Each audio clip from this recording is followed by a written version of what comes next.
subscribe for channel more videos and share.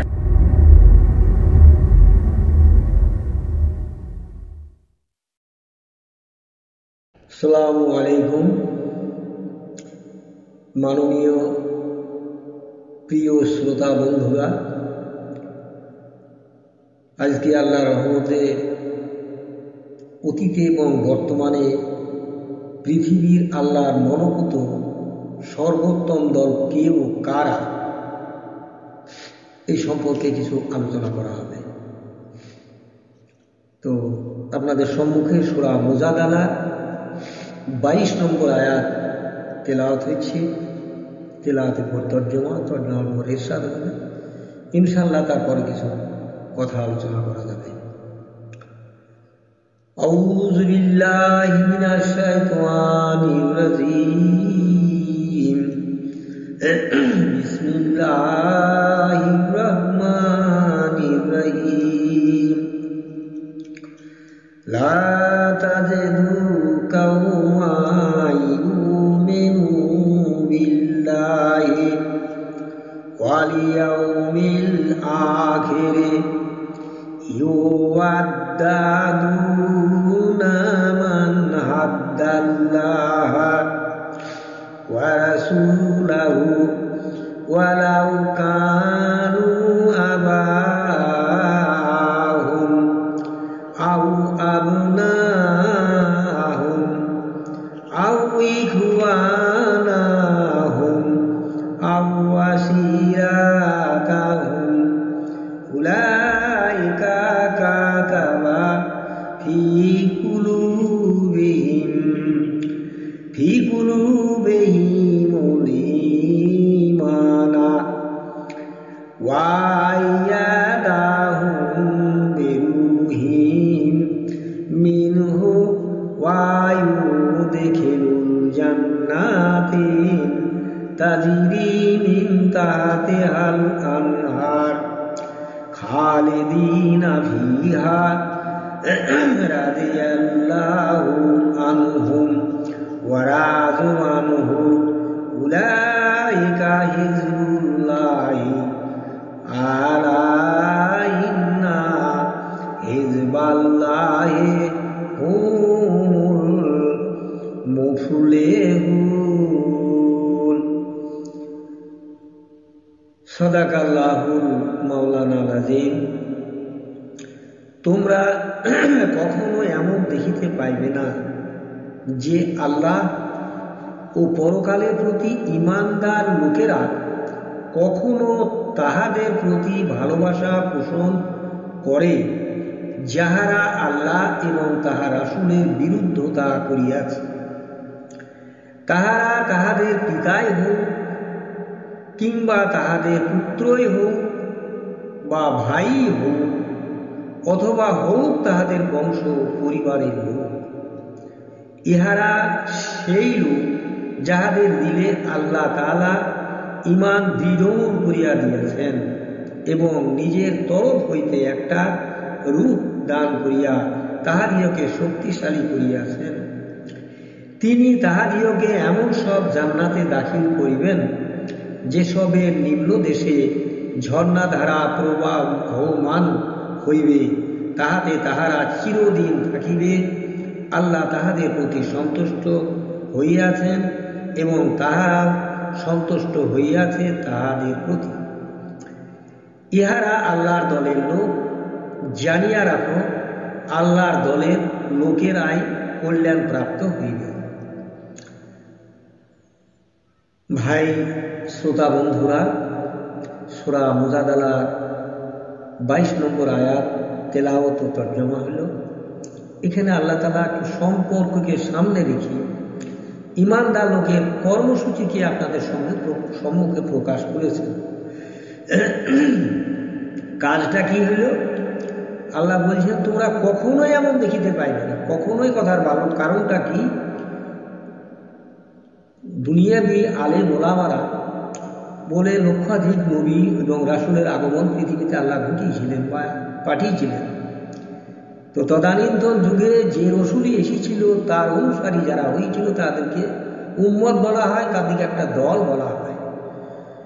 তো সেই দলের কর্মীদের কাজ এইরকমই হবে। আল্লাহ রাসূলের উম্মতকে শুনিয়ে দিলেন যে তারা সেই ইমানদার লোকেরা কি করবে, তাহাদের প্রতি কখনোই ভালোবাসা পোষণ করিবে না যাহারা আল্লাহ ও রাসূলের বিরুদ্ধ আচরণ করে। তো তারা যদি তাদের পিতাই হয়, কিংবা তাদের ভাই হয়, কিংবা তাদের বংশের মধ্যেও হয়, তবু তাদের সাথে তাদের কোনো আত্মীয়তার সম্পর্ক থাকবে না। এ কথাকে সামনে রেখে দেখুন, নূহ আলাইহিস সালাম তিনার পুত্রের সাথে তার যে বিবাদ, যে নানা রকমের দিন শরীয়ত বিরোধী কাজে লিপ্ত হয়েছিল কেনান, সে পুত্রের সাথে সম্পর্ক কেমন ছিল, কোনোদিনই তার সাথে আতায়াত হয়নি। শেষ পর্যন্ত তার জন্য আল্লাহর কাছে ফরিয়াদ করে প্লাবন ডাকতে হয়েছিল। বদর যুদ্ধে দেখুন, আবু বকর সিদ্দিক একদিকে, তার পুত্র আব্দুর রহমান একদিকে, পিতা ও পুত্রের যুদ্ধ। এখানে আল্লাহ রাসূলের কাছে আবার আসুন, আল্লাহ রাসূলের রক্তের চাচা আত্মীয় স্বজন সব একদিকে, আর আমির হামজা, আল্লাহ রাসূল, চাচা আব্বাস আলী, 4-5 জন চাচা এনটি, আর 4 জন আল্লাহ রাসূলের দিকে। তাহলে এখানে আল্লাহ এই কথায় আল্লাহ রাসূলকে জানিয়ে দিলেন যে যারা আল্লাহ এবং আল্লাহ রাসূলকে ভালোবাসে না, তাদের সাথে ইমানদার লোকের কোনো সম্পর্ক তারা রাখে না, তারা তাদের যেই হোক না কেন। এখানে দল হবে দুটি, এক হিজবুল্লাহ আর এক হিজবুল শয়তান। ইসলামপন্থী যারা, তারা হচ্ছে হিজবুল্লাহ, আর ইসলামকে বাদ দিয়ে যত দল পথ আছে এরা হচ্ছে হিজবুল শয়তান। বাংলা কথায় ইসলাম ভার্সেস কুফর, আল্লাহ রাসূলকে অস্বীকারী অমান্যকারীরা বাংলা কথায় কুফর, আর যারা আল্লাহ রাসূলের অনুসারী, অনুকরণকারী, অনুসরণকারী, তারা হচ্ছে হিজবুল্লাহ। আল্লাহ এখানে সার্টিফাই করলেন কি, তাদেরকে এমন এক জান্নাত দেওয়া হবে, যে জান্নাতে নিচে দিয়ে সর্বদা সে এক ঝর্ণা ধারা প্রবাহমান থাকিবে। তাদেরকে কোথাও কোনো রকম কোনো জিনিস সেই জন্য ছোটাছুটি করতে হবে না। এবং আল্লাহ দলেরই লোক, সেদিনও কিয়ামতের দিনও তারা বিজয় লাভ করবে, তাদেরকে আল্লাহ কল্যাণ প্রাপ্ত করিবেন। এবং এখানে আল্লাহ বলতে চাইলেন, আল্লাহর দলকে আল্লাহ পৃথিবীতে বিজয় দান করেছেন এবং করবেন। এরপরে আল্লাহ রাসূল বিভিন্ন কর্নার থেকে জাতি ধর্ম নির্বিশেষে যারা আল্লাহ রাসূলকে ভালোবেসেছিল তাদেরকে ডেকে নিয়ে যে মদিনার মাটিতে গিয়ে একটা দল তৈরি হয়েছিল, সে উম্মতে মুসলিমা, ইহুদি, খ্রিস্টান, জৈন, বৌদ্ধ সমস্ত দিক থেকে তারা এসে আল্লাহ রাসূলের কাছে ঈমান নিয়ে এসে একত্রিত হয়েছিল। সেই দলটিকে আল্লাহ কি বলে আখ্যায়িত করলেন, কুনতুম খায়রা উম্মাতিন উখরিজাত লিন-নাস তা'মুরুনা বিল মারুফ ওয়া তানহাউনা আনিল মুনকার উলাইকা হুমুল মুফলিহুন ওয়া আনিল মুনকার ওয়া তু'মিনুনা বিল্লাহ।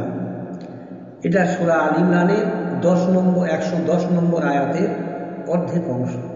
এখানে আল্লাহ রাসূলকে নিয়ে, রাসূলের প্রতি যারা ঈমান নিয়ে সেই মদিনার মাটিতে একত্রিত হয়েছিল, সেই দলকে আল্লাহ কি বললেন যে এখন তোমরা দুনিয়ার সর্বোত্তম দল, তোমরা যাহাদিওকে হেদায়েতের জন্য,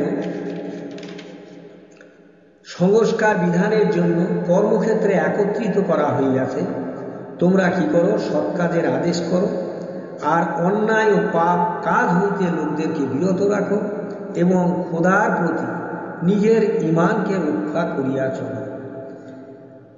ভাই সাহেব, আল্লাহ পাক কোরআনে কারিমের এই আয়াত দিয়ে সেদিনের কর্মীকে, রাসূলকে দিয়ে শুনিয়ে দিলেন যে তোমরা পৃথিবীর মানুষকে হেদায়েত ও সংস্কার বিধানের জন্য কর্মক্ষেত্রে তোমাদেরকে একত্রিত করা হইয়াছে। এই সর্বোত্তম দল কারা? যারা রাসূলের প্রতি ঈমান নিয়ে এসে আল্লাহর জমিনে আল্লাহর দিনকে প্রতিষ্ঠিত করতে ঐক্যবদ্ধ হয়েছিল, তাদেরকে আল্লাহ এখানে সার্টিফাই করে বললেন যে তোমরা এখন পৃথিবীর সর্বোত্তম দল। তো তোমাদের কাজ কি হবে? তো তোমরা সৎ কাজের আদেশ দিবে, অন্যায় ও পাপ কাজ হইতে লোকদেরকে বিরত রাখিবে। এ কাজ করতে গিয়েও আবার কি বললেন আল্লাহ, তোমরা খোদার প্রতি নিজেদের ঈমানকে রক্ষা করিয়া চলবে। মানে আল্লাহ যে কথা বলেছেন সেই কথার উপরে নির্ভর করে পৃথিবীতে সমস্ত কাজ সমাধা করতে হবে, নিজের মন মতো কাজ কিছু করা যাবে না। তাই এখানে আল্লাহ পাক উপরোক্ত আয়াতে রাসূলের ঈমানদার লোকদেরকে, সুসংগঠিত দলকে আল্লাহ সর্বোত্তম দল বলিয়া আখ্যায়িত করিলেন। তাই উপরোক্ত দলের কর্মসূচি অনুযায়ী যে দেশে যেখানে এই মত ও পথ মোতাবেক কাজ করিবে, সেই দেশের সেই দলকে আল্লাহর নিকট সর্বোত্তম দল বলিয়া প্রমাণিত হইবে। আজ পৃথিবীতে বহু দল, পৃথিবীতে দলের শেষ নাই, কিন্তু এই দলের কর্মসূচি কোনো দলের কাছে আছে নাকি? আমাদেরকে একটু চোখ বুলিয়ে বা পৃথিবী পানে তাকিয়ে দেখতে হবে যে সর্বোত্তম দলের কর্মীদের ডাক হইবে ফা ফিরু ইলাল্লাহ। তারা একমাত্র আল্লাহর দিকে মানুষকে ডাকবে। তারা পৃথিবীর কোনো নেতা বাদশাহ, কোনো পীর অলি, কোনো গাউস কুতুবের দিকে ডাকবে না, একমাত্র আল্লাহর দিকে, আল্লাহর বিধানের দিকে। তো এখানে আল্লাহ তাআলা এই কর্মীরা এই ঢাকে আল্লাহর দিকে ডাকবে। তো তাদের কর্ম হইবে দুনিয়ার মানুষকে জাতি ধর্ম নির্বিশেষে হেদায়েত ও সংস্কার করা। তো গ্রাম পঞ্চায়েত হইতে পার্লামেন্ট পর্যন্ত হুকুমে এলাহি বা কোরআনে কারিমের শাসন কায়েম বা প্রতিষ্ঠিত করা। উপরোক্ত কর্মসূচি এবং এই মাঝারি কোন দলের উপরোক্ত কর্মসূচিকে সামনে রেখে পৃথিবীতে এখন একটি দল দেখতে পাওয়া যায়, সেটা হয়েছে ইসলামী আন্দোলন। অতীতে যত নবী এসেছিলেন তারাও ইসলামী আন্দোলনের তাবলীগ এবং তার জন্য জিহাদ লাগাতার প্রচেষ্টা করে দিয়েছেন। এই দিন কায়েমের জন্য, কায়েম করতে গিয়ে নবী এবং রাসূল দিকে দেশ থেকে হিজরত করতে হয়েছে। শেষ পর্যন্ত আল্লাহ রাসূল সার্টিফাই করলেন কি? মিশকাত শরীফের একটা 278 নম্বর হাদিসে আল্লাহ বললেন, ওয়াইন্না বানি ইসরাঈলা সিনতাইনি আলা সাবিনা মিল্লাতান ওয়ালা তাফতারিকু উম্মতি আলা সালাসিন সাবিনা মিল্লাতান কুল্লুহুম ফিন্নার ইল্লা মিল্লাতান ওয়াহিদাতান। কালা মান হিয়া ইয়া রাসূলুল্লাহ? কালা মা আনা আলাইহি ওয়া সাহাবী। আল্লাহ রাসূল বললেন, এ আমার সাহাবী বর্গরা, তোমরা খুব ভালোভাবে শুনে রাখো, জেনে রাখো যে বানি ইসরাইল মানে ইয়াকুব নবীর বংশসূত্র হইতে ঈসা আলাইহিস সালাম পর্যন্ত তাদের গ্রুপে 72টা দল হয়েছিল। ওয়ালা তাফতারিকু উম্মতি, আমার উম্মতের মধ্যে যারা লা ইলাহা ইল্লাল্লাহ মুহাম্মদ রাসূলুল্লাহ এই কালেমা পাঠ করবে তাদের মধ্যে 73টা দল হবে, আর একটা বেশি হবে। কুল্লুহুম ফিন্নার, সমস্ত দল জাহান্নামে যাবে। এখানে যদি আল্লাহ রাসূল কুল্লুহুম ফিল জান্নাত বলতেন তাহলে আমাদের আর ভাবা গোনার কোনো বিষয় ছিল না। কিন্তু এখানে আল্লাহ রাসূল কি বললেন যে আমার উম্মতের মধ্যে 73টা দল হবে, তা কুল্লুহুম ফিন্নার, তারা সকলে জাহান্নামে যাবে। ইল্লা মিল্লাতান ওয়াহিদাতান, একটি দল মাত্র জান্নাতে যাবে। আল্লাহ রাসূলের বক্তব্য শেষ। জনৈক একজন সাহাবী খাড়া হয়ে বললেন, কালা মান হিয়া ইয়া রাসূলুল্লাহ?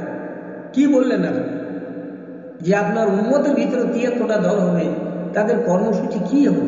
যে তারা একমাত্র জান্নাতে যাবে আর 72 দল জাহান্নামে যাবে, তাদের কর্মসূচি কি হবে? আল্লাহ রাসূল বললেন, কালা মা আনা আলাইহি ওয়া সাহাবী। আল্লাহ রাসূল বললেন, আমি এবং আমার সাহাবীর কর্মসূচি যে দলের কাছে থাকবে সেই দলটি আমার, আর বাকি 72টি দল আমার নয়। ভাইরা, বিশ্বকে তাকিয়ে দেখুন, কুরআন এবং হাদিসকে সামনে রেখে আলোচনা করে দেখুন, আজকে আল্লাহ রাসূলের উম্মতের মধ্যে কোন দলে কে আছে আর কারা আছে। অতীতে আপনাদেরকে একবার বলেছি মুসলমান কে ও কারা, কোন দলে আমরা আছি আর কোন দল সর্বোত্তম দল। আল্লাহ কাদেরকে সার্টিফাই করে বলেছিলেন যে পৃথিবীর মধ্যে তোমরাই সর্বোত্তম দল, সেই দলের কর্মসূচি কাদের কাছে আছে একটু জিজ্ঞাসা করি বা বিবেককে জিজ্ঞাসা করি দেখুন। এখানে আল্লাহ রাসূল বললেন কি, আমি এবং আমার সাহাবীর কর্মসূচি। তারা কি করতে এসেছিল? আল্লাহ রাসূলকে আল্লাহ কিসের জন্য পাঠিয়েছিলেন? অন্যান্য নবীর আখ্যায়িত অন্যরকম আছে, কিন্তু আল্লাহ রাসূলকে দিনের নবী বলা হয়েছে কেন? এই গোটা কোরআনে কারীম, এই ৬,৬৬৬টি আয়াত, এই ৬৬৬ আয়াত নয়, এই ১২-১৩ হাজার আইন, এই আইনকে পৃথিবীতে, এই দিনকে পৃথিবীতে প্রতিষ্ঠিত করতে আল্লাহ পাঠিয়েছিলেন, তাই ইনাকে বলা হয় দিনের নবী। তো এই দিনের নবী হওয়ার জন্যই তারা এসেছিল ইসলামকে পুরাপুরি প্রতিষ্ঠিত করার জন্য। সমস্ত উম্মতেরা ঐক্যবদ্ধ হয়ে যে দলটি কর্মসূচি হাতে গ্রহণ করেছিলেন, সেই দলকেই বলা হয় রাসূলের উম্মত। আর আল্লাহ রাসূল বললেন, আমি এবং আমার সাহাবীর কর্মসূচি কোন দলে ছিল? ইসলামে। আর আমরা কোন দলে আছি? একটুকু বিবেককে সামনে রেখে, দুনিয়াকে তাকিয়ে দেখি, আপনারা বিবেকের সঙ্গে পরামর্শ করে নিজের পথ অনুসরণ করার জন্য ঐক্যবদ্ধ হন। নচেত মরার পরে পরে আল্লাহ জিজ্ঞাসা করবেন, মান দিনুকা, তোমার দিনটা কি ছিল? তো ভাইরা আমার, আল্লাহ বড় দয়াময় মেহেরবান। আমাদেরকে আখেরাতে যাওয়ার আগে প্রথম মঞ্জিল কবরে যে প্রশ্ন করবেন, তার জন্য আল্লাহ সে প্রশ্ন কোশ্চেন আউট করে দিয়েছেন। এখান থেকে বাঁচার জন্য আমাদের গতিপথ পরিহার করে ইসলামে পদার্পণ করার জন্য আল্লাহর দিকে ফিরে আসুন। যে কথা আল্লাহ বলেছেন, ফাফিরু ইলাল্লাহ, তোমরা ফিরে এসো আল্লাহর দিকে। আসসালামু আলাইকুম ওয়া মা আলাইনা ইল্লাল বালাগ।